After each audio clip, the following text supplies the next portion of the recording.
Between a limited liability company and a business name, which one enjoys a better tax treatment under Nigeria's new tax regime? This has been a recurring question from small business owners, especially, but also from people who are trying to set up new businesses.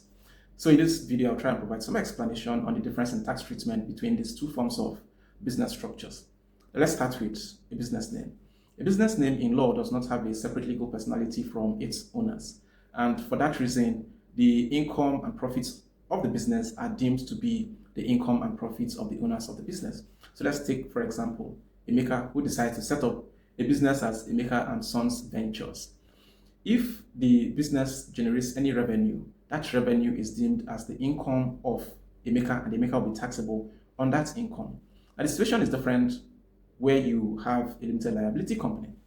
Now, limited liability companies have different separate legal personality from their shareholders, and for that reason, their income and profits are not deemed to be the income and profits of the shareholders, and it is only the company that is liable to pay tax on its income.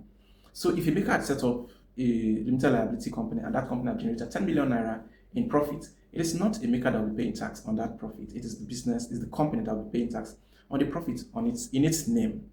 Now, this is the basic difference in tax treatment between these two forms of business structures.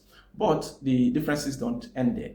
Under Nigerian law, small companies are exempt from income tax, right? And small companies under the new tax regime are defined as companies that generate turnover of not more than 50 million naira, except for companies that provide professional services.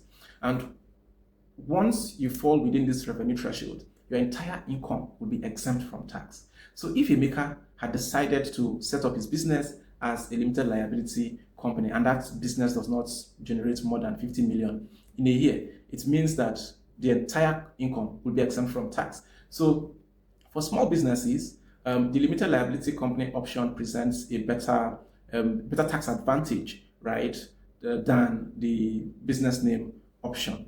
However, once the revenue threshold has been exceeded, and then the company begins to make revenue of more than 50 million, the profits of that company will then be subject to tax at the rate of 30%.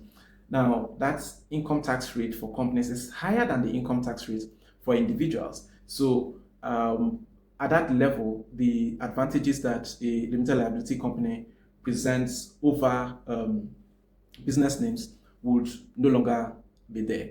But entrepreneurs would have to, at the end of the day, make up their mind on which one is most suitable for their purpose. And of course, always consult your tax consultant or tax lawyer for proper guidance.